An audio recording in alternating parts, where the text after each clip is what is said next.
When is a black hole not a black hole? This isn't a riddle, it's an example of scientific camaraderie.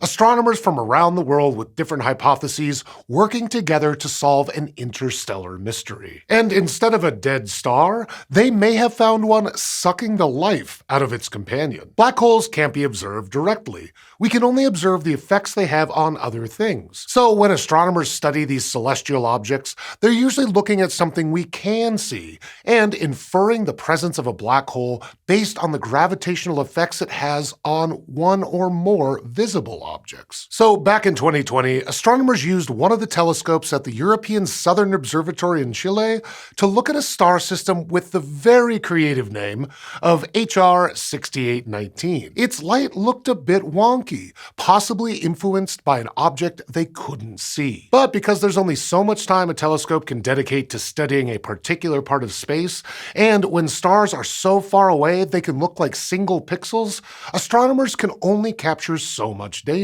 And that means they use computer models to help fill in the gaps and draw educated conclusions about what's going on, based on equations that describe how we believe the universe works. In this case, the team felt the model which best fit their data was that of a trinary system, two stars more massive than our sun, and something with a similar mass but invisible, a black hole, created after a massive star went supernova. The setup they describe requires the black hole to tightly co-orbit one of the stars, like once every 40 days, with the other star much further away. That central star, called a B-type star, is known for living fast and dying young. It weighs in at a mass of about 6 times the mass of our sun. The more distant one is a BE star, which is a B-type star that is just about to run out of hydrogen fuel. It also spins way faster than normal and has a disk of debris around its equator. After their results were published in the journal Astronomy and Astrophysics,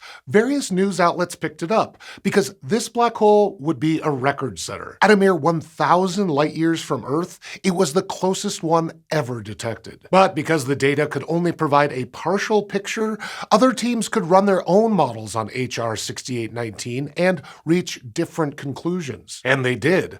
Like one team who argued there could actually be 4 bodies in the system, and others argued there didn't need to be a black hole at all, just 2 stars with a very special relationship. Instead of a B star closely orbiting a black hole and the BE star further away, the two would be so close to one another that the BE star was acting like a cosmic vampire, using the power of gravity to siphon matter off of its companion. In fact, it was that process which could explain why it's spinning so fast. Now, it's not like the first team wasn't aware of this phenomenon, but it's such a blink and you'll miss it process, at least on the scale of a star's lifetime, that it would have been extremely unlikely for them to have captured it. Rather than getting into a big academic fight about which conclusion was right, a group of these astronomers teamed up to collect and analyze new data from more powerful instruments at the same observatory, the ESO. Like, instead of a 2.2 meter wide telescope to collect data, this time they got to use an 8.2 meter wide telescope. That allowed them to actually take what was one tiny blob of light and detect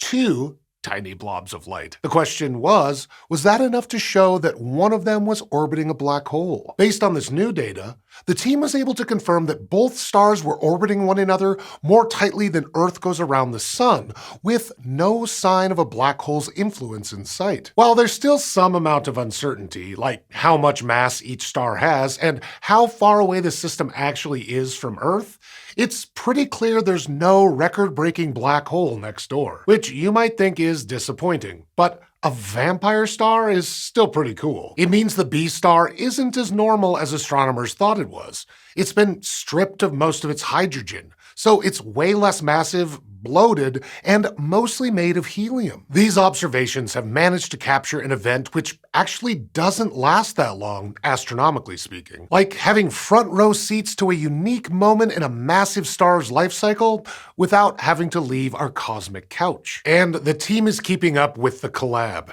They're going to continue to monitor HR 6819 as the system evolves.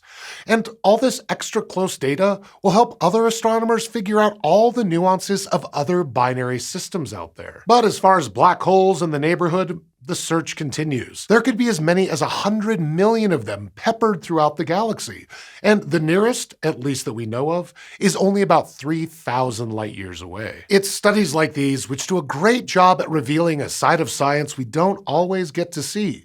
That the first answers we arrive at shouldn't be carved in stone, and you never know what cool update is around the corner. Thanks for watching this episode of SciShow Space, where we bring you the finest in black hole-related content, and occasionally other stuff as well. If you'd like to get involved with the amazing community that makes all these black hole videos possible, head over to patreon.com/SciShowSpace.